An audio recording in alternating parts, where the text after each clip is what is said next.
Assalamualaikum warahmatullahi wabarakatuh. Bismillahirrahmanirrahim. Alhamdulillahi rabbil alamin.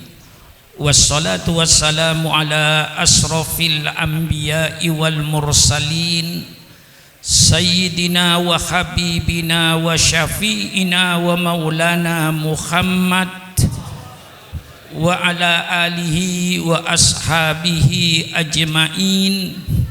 Subhanaka la ilma lana illa ma 'allamtana innaka antal alimul hakim.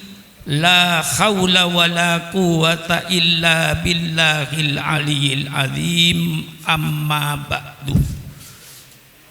Para alim ulama yang saya muliakan, para habaib yang saya muliakan, wabil khusus baru-baru Habib Hanif yang telah menyampaikan begitu semangatnya. Saya terbayang ketika umur saya dulu 30 tahun. Sekarang umur saya sudah 81 tahun. Apa yang disampaikan Habib Hanif tadi itu 100% yang saya sampaikan tadi kepada wali kota dan bapak polisi. Apa saya katakan kepada beliau tadi itu persis 100%. Pidato beliau terakhir itu saya katakan, pemerintah sadarlah bahwa Indonesia ini bukan negara Islam, tapi kebetulan Indonesia ini 90% rakyatnya beragama Islam. Maka kalau pemerintah mau bikin undang-undang, mau bikin peraturan, pakai pikiran. Siapa yang akan melaksanakan peraturan ini? Siapa yang melaksanakan undang-undang ini? Kau jangan bikin undang-undang peraturan semau-maunya. Pikirkan dulu, siapa yang akan melaksanakan peraturan yang kau bikin ini? Yang akan melaksanakan 90% beragama Islam. Jangan Anda bikin peraturan, ya Pak Jinuri ya. Jangan Anda bikin peraturan pemerintah yang bertentangan dengan Al-Quran dan Sunnah Nabi. Persilakan Anda bikin peraturan. Kalau peraturan itu jelas-jelas bertentangan dengan Quran dan Sunnah Rasulullah, umat Islam siap untuk tidak mengerjakan. Persis tadi saya katakan. Nggak ada bedanya. Inilah saudara-saudara, alhamdulillah sudah dibangkitkan semangatnya tadi. Sekarang tinggal saya ngisi ilmunya. Ya, sudah cukup tadi dibangkitkan dengan ilmunya, dengan semangatnya. Sekarang saya mau ngisi saudara. Agama Islam yang diturunkan oleh Allah terakhir sebagai penutup, itu syariat Allah dari langit sudah tumplek-blek. Bahasa Jawa ini. Ada orang Jawa enggak? Ada. Orang Jawa itu kalau sungguh-sungguh mesti kata akhir diulang. Kalau orang Jawa bilang kemarin di Jatinegara macet, enggak apa-apa, itu masih jalan. Tapi kalau orang Jawa bilang kemarin Pak Kiai di Jatinegara jalan macet, itu orang Jawa itu. Matiin mesin, udah nggak usah jalan, matiin aja mesin udah. Kalau sudah macet, syariat Allah diturunkan oleh Allah sesuai dengan kepentingan manusianya, tidak diturunkan sekaligus sama Nabi Adam. Karena diturunkan sekaligus sama Nabi Adam, banyak yang tidak dijalankan. Zaman Nabi Adam tidak ada undang-undang nyolong. Mengapa tidak ada undang nyolong? Karena zaman Nabi Adam tidak ada orang nyolong. Mengapa tidak ada orang nyolong? Karena tidak ada orang. Selesai. Untuk apa diturunkan undang-undang nyolong? nggak ada gunanya itu.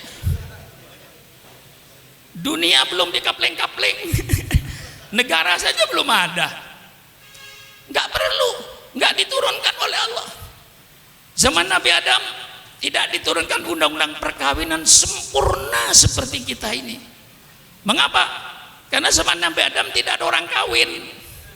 Mengapa tidak ada orang kawin? Ya tidak ada orang. Siapa mau jadi besan? Cukup Allah kasih kemurahan.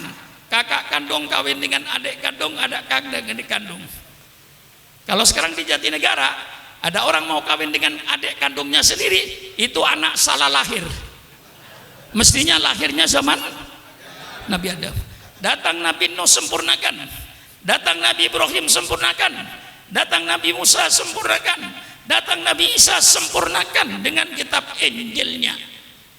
Datang Nabi Muhammad, semua kitab ditarik oleh Allah.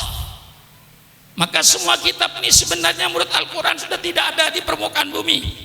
Yang asli menurut Islam, Injil yang asli, yang firman Allah kepada Nabi Isa, bukan perkataan Nabi Isa, itu kitab Injil. Kitab Taurat itu perkataan firman Allah kepada Nabi Musa, dan bukan perkataan Nabi Musa sebagaimana Al-Quran. Al-Quran diturunkan sempurna, semua syarat Allah tumplak blak, tumplak blak, gak ada sisanya lagi sudah. Sehingga Islam diturunkan mengatur segala-galanya. Orang yang berkata, kalau boleh saya katakan kaum sekuler, yang mengatakan bahwa agama tidak mengatur kehidupan manusia sehari-hari, sehingga agama dipisahkan dengan kehidupan manusia sehari-hari, itu menunjukkan orang itu orang yang tidak mengerti Islam.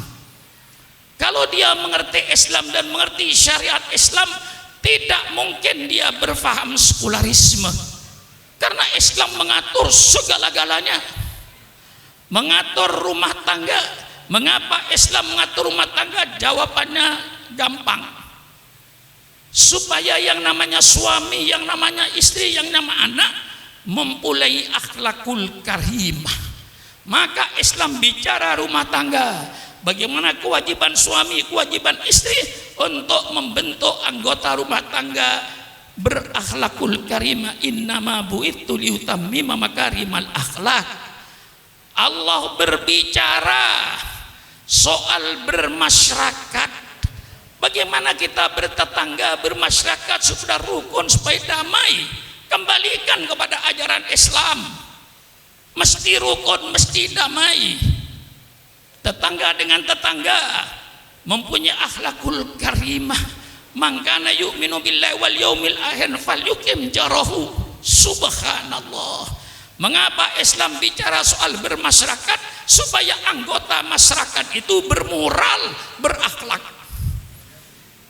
Islam berbicara soal pertanian. Mengapa Islam bicara soal pertanian? Supaya petani-petani itu berakhlak Islam. Jangan ngambil tanah orang walaupun satu jengkal, akan dikalungkan api neraka. Tanamlah tanah yang milikmu, jangan sampai menanam tanah milik orang lain. Nanti setelah panen apa kewajibannya? Lihat fakir miskin. Itulah sebabnya Islam bicara soal pertanian, supaya petani-petani itu berakhlak, bermoral. Mengapa Islam bicara ekonomi? Bicara soal jual beli, bicara soal koperasi. Siapa bilang Islam tidak bicara soal ekonomi? Orang yang berkata Islam tidak bicara ekonomi, itu orang yang bodoh, tidak tahu syariat Islam. Kalau dia baca Fathul Qorib, dia baca Fathul Mu'in, ada babul bai', bab tentang jual beli. Ahallallahul bai'a wa harramar riba. Ini ekonomi. Ar-rasi wal murtasi finnar, orang yang menyuap dan yang terima suap di neraka. La ta'kulu amwalakum bainakum bil batil. Jangan kau makan harta orang lain dengan cara yang batil, ngurangin timbangan dan seterusnya. Islam mengatur ekonomi sampai cara mesen barang. Islam mengatur menurut sunnah Rasulullah bagaimana cara mesen barang, bagaimana berkooperasi. Islam mengatur bagaimana cara penanaman modal yang dikenal dalam hukum fikih babul qirot. Ada yang membaca babul qirot, persilakan. Bagaimana investasi dalam Islam. Islam berbicara sampai mendetil bagaimana memesan barang. Ya guys, sekarang ini ada online, ada syarat-syaratnya, memesan namanya babus salam. Bagaimana kita memesan barang, syaratnya bagaimana, pembayarannya bagaimana.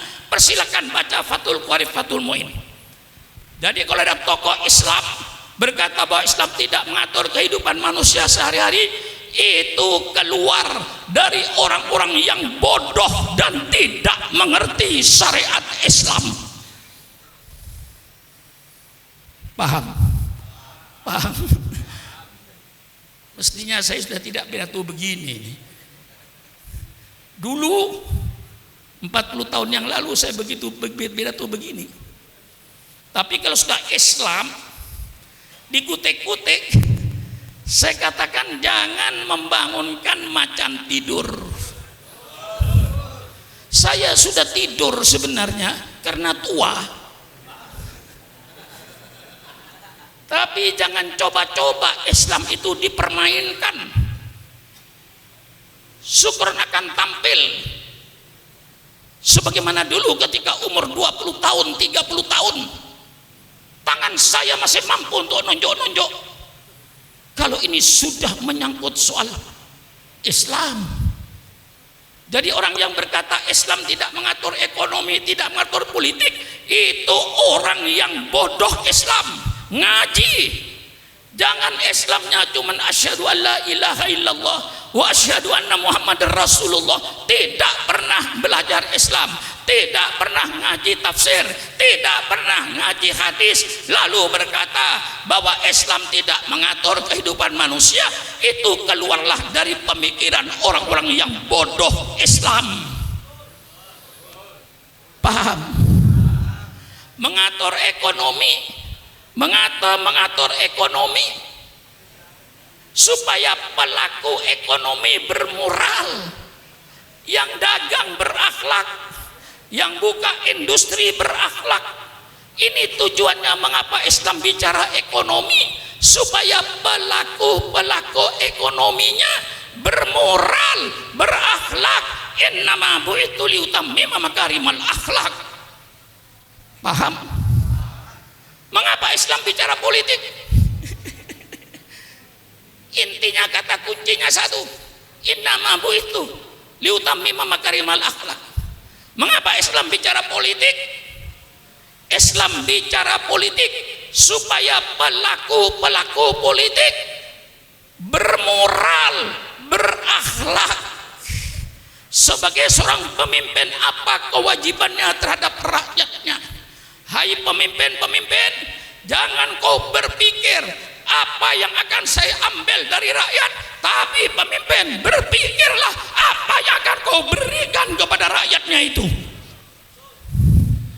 Kalau kau selalu berpikir apa yang saya ambil dari rakyat, ya gampang, naikkan semua pajak. Maka pemerintah bukan berpikir apa yang saya ambil dari rakyat, tapi pemerintah berpikir apa yang harus saya berikan kepada rakyat. Bagaimana? Bagaimana? Ngotot lagi saya ini, dipancing Habib Hanif tadi itu. Lah ini Islam.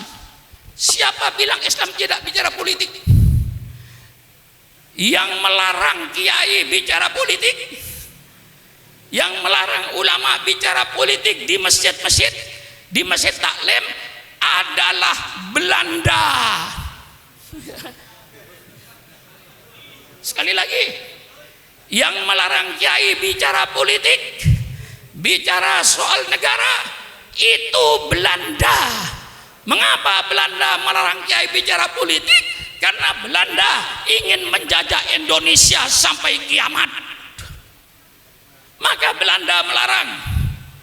Banyak kitab-kitab, dulu Kiai Maskur mantan Menteri Agama cerita kepada saya, banyak kitab-kitab yang dilarang oleh Belanda yang membangkitkan semangat anak muda. Namanya kitab Idotun Nasiin. Ya Kiai, masih ingat kitab Idotun Nasiin? Kitab Idotun Nasiin ini membangkitkan generasi muda. Kitabnya sekarang masih ada. Itu oleh Belanda dilarang. Kitab-kitab yang berbau politik, Ahkamus Sultaniyah dilarang. Baik yang disusun Imam Mawardi maupun yang disusun Imam Abu Ya'la. Tidak boleh bicara soal politik. Itu yang melarang Belan.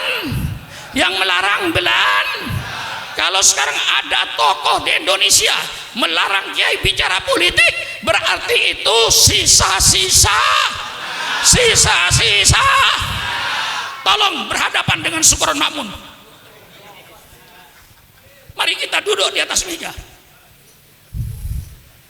dengan damai, dengan sejuk, sambil minum kopi. Betul? Mari bicara. Jangan ngomong sembarangan kalau tidak ngerti Islam. Di mana kau ngajinya? Di mana kau menuntut ilmunya? Mentang-mentang jadi tokoh tidak pernah ngaji Islam, berbicara orang Islam. Ini yang merusak Islam di Indonesia ini. Mari secara ilmiahnya saya kupas. Quran, ayat politik dalam Quran terlalu banyak. Saudara kenal baldatun thayyibatun wa rabbun ghafur? Di mana itu? Di mana itu?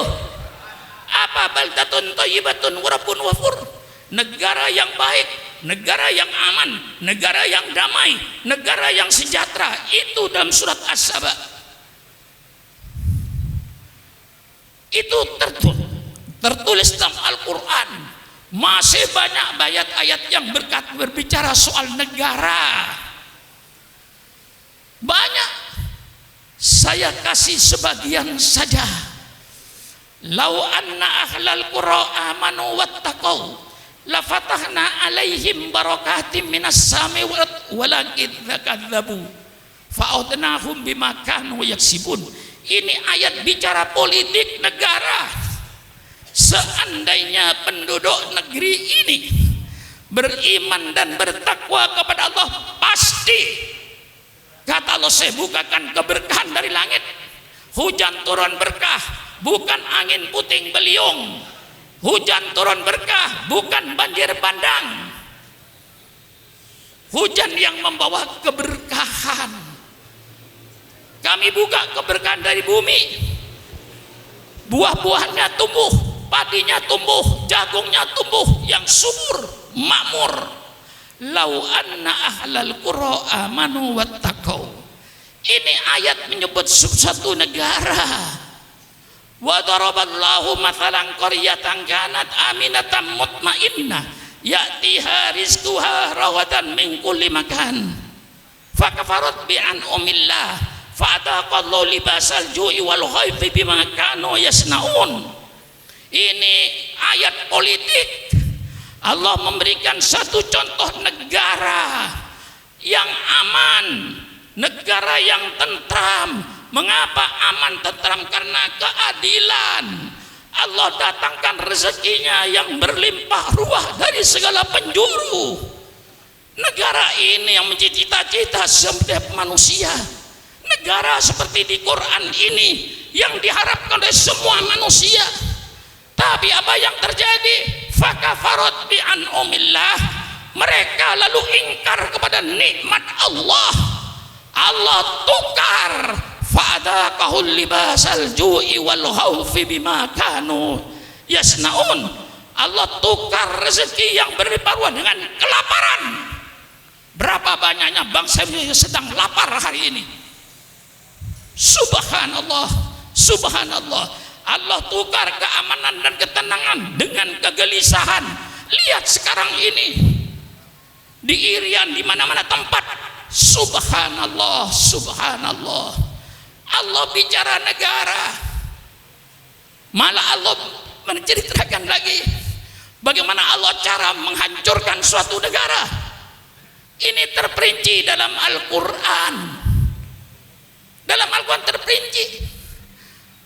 Idza aradna an nulika qaryatan amarna mutrafiha fafasaku fiha faqa alaihil qawlu fadammarnaha tadmira.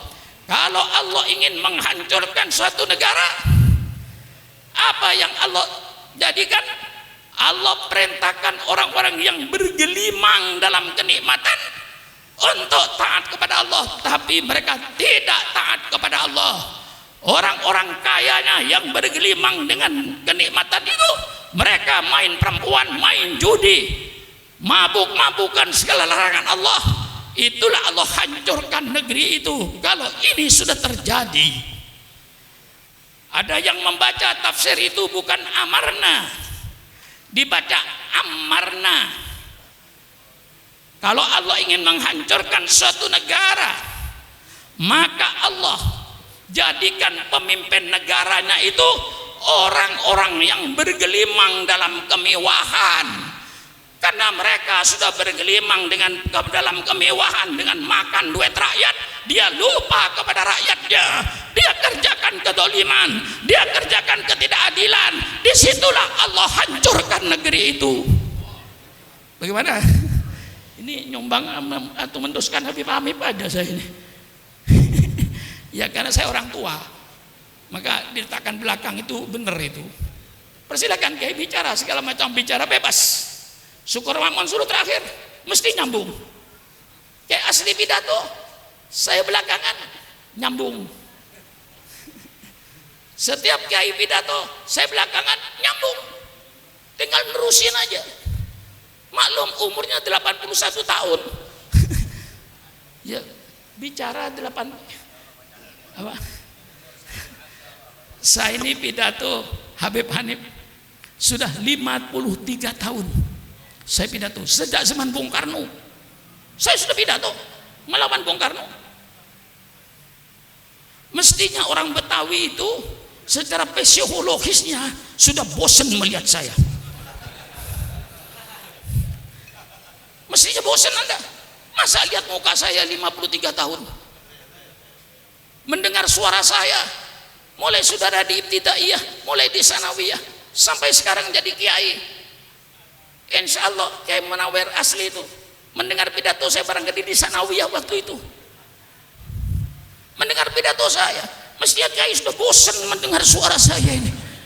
52 tahun 3 bulan tahun suaranya itu aja, mukanya itu aja. Bosan enggak? Bosan enggak? Mengapa tidak bosan? Saya memberikan ini bahwa Islam itu bicara politik. Belanda yang melarang kiai bicara politik, maka saatnya para ulama, saatnya para habaib untuk bicara politik.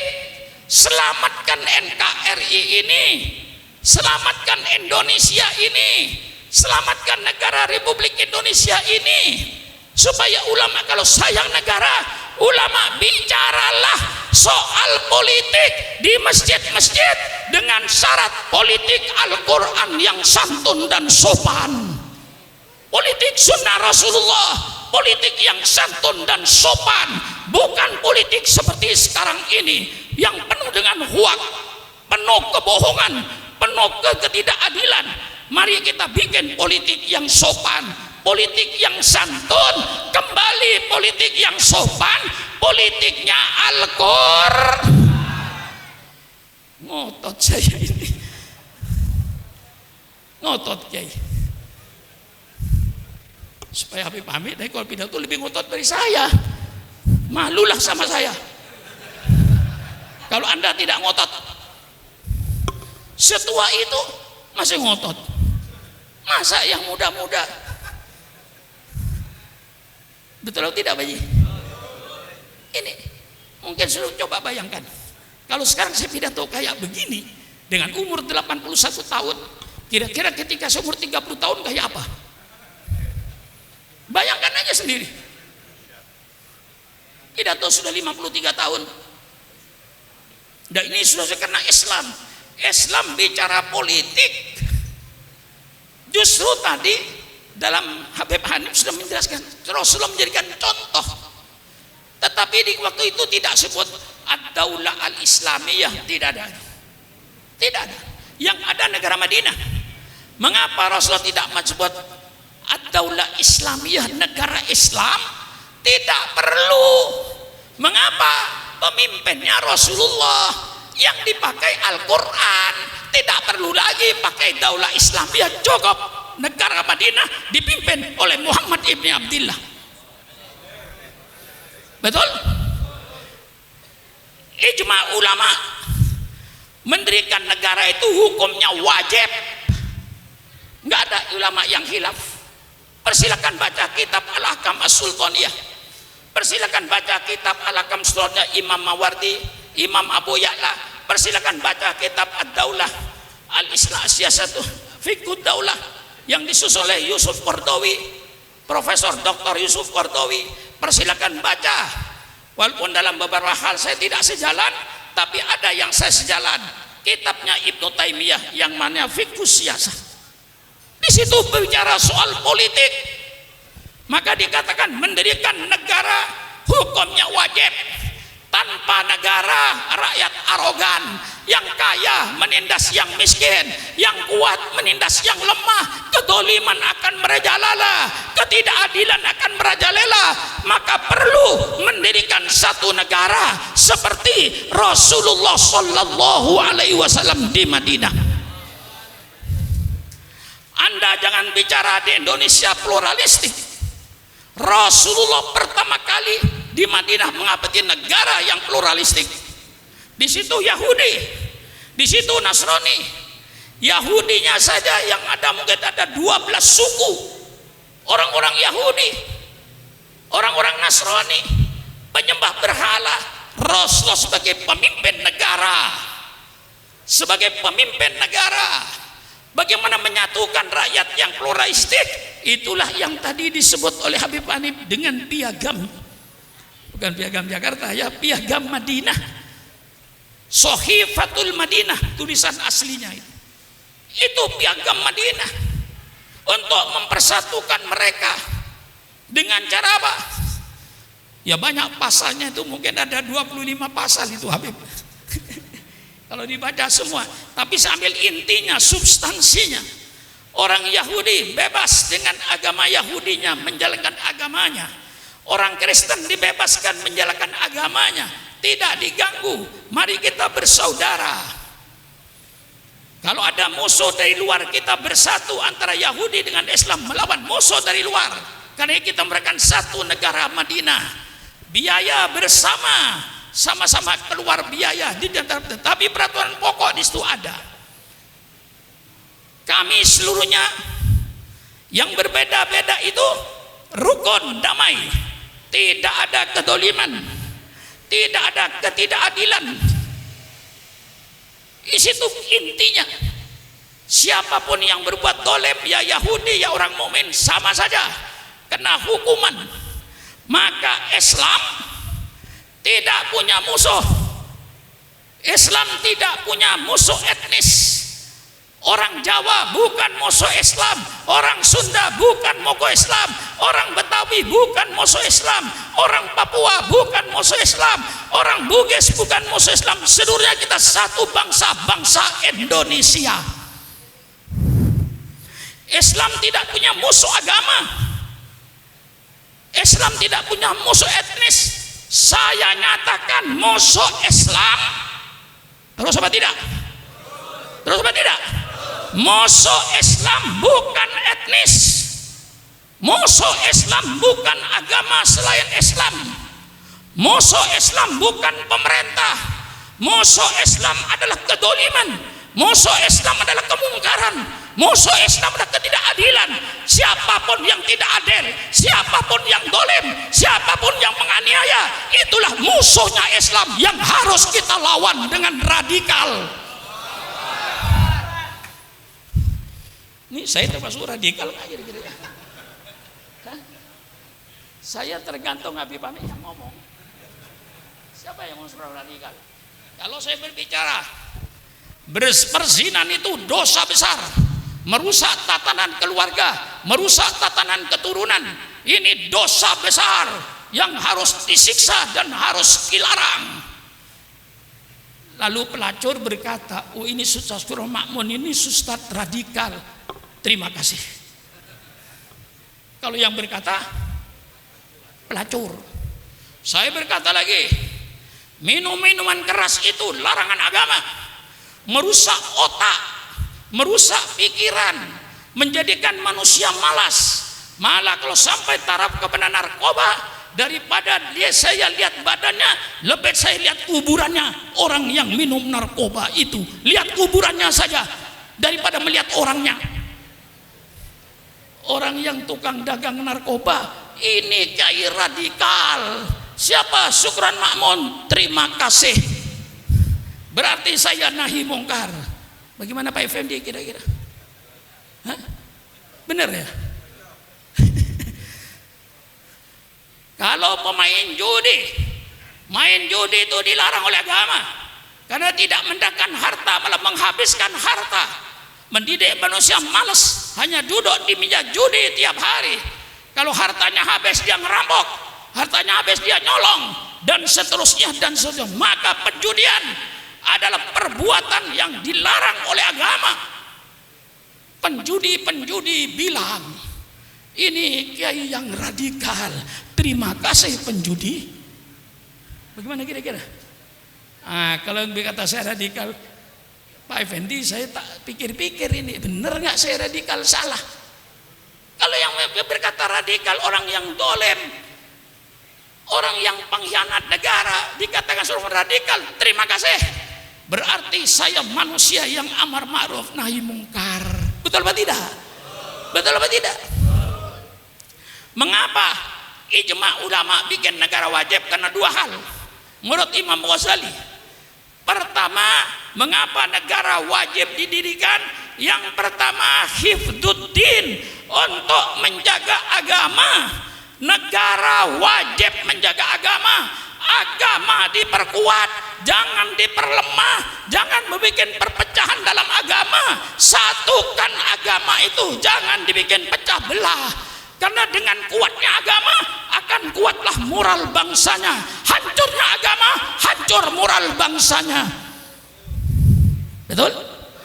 Alhamdulillah kita hidup dalam negara republik berdasarkan Pancasila, ketuhanan yang Maha Esa.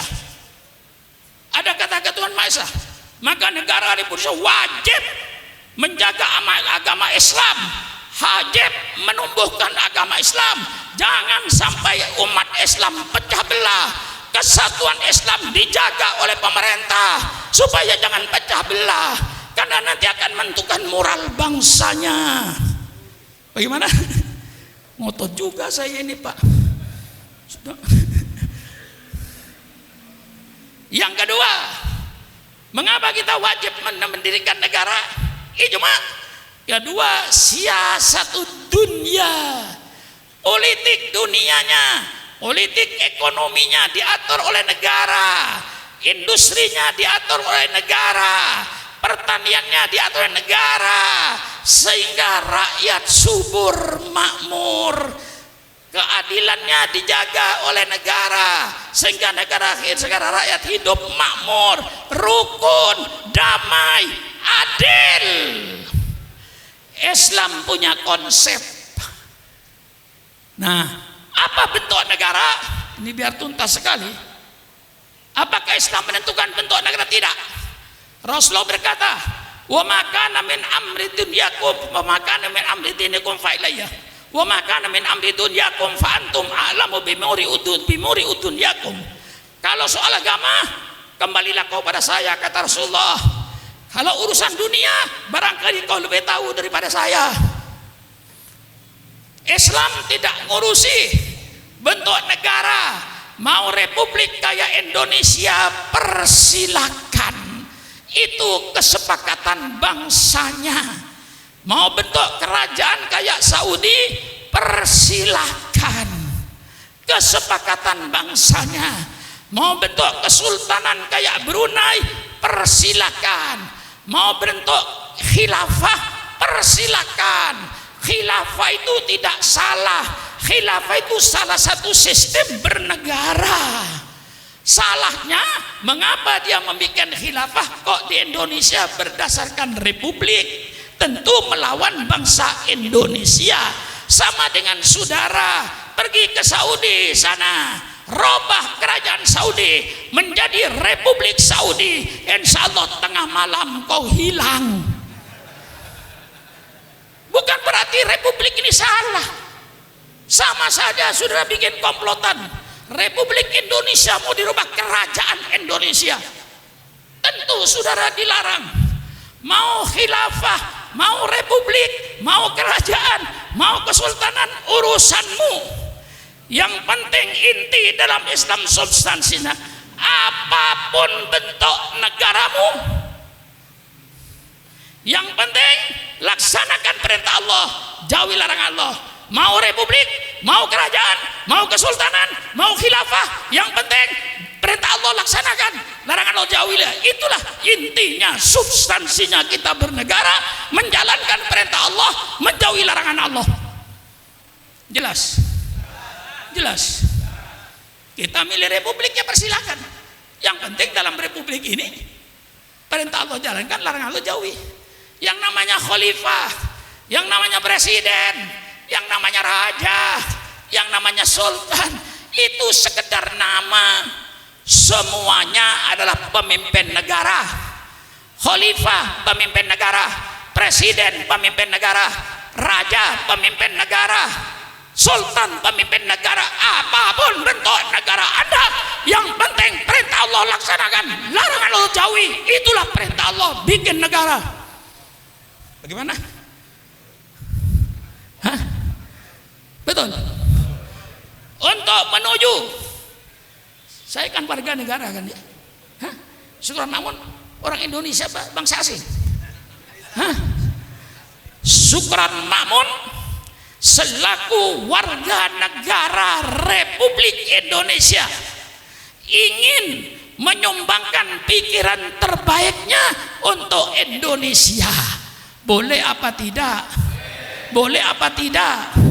Saya ulang sekali lagi, syukran mamun, sebagai warga negara Republik Indonesia, saya ingin menyumbangkan pikiran terbaik saya untuk negara saya, untuk bangsa saya, untuk menyelamatkan negara saya. Boleh apa tidak? Kalau boleh saya sumbang. Tegas saja. Inilah sumbangan saya kepada pemerintah saya yang saya cintai. Kalau ingin mewujudkan baldatun thayyibatun wa rabbun ghafur, ada 4 pilar dalam bernegara.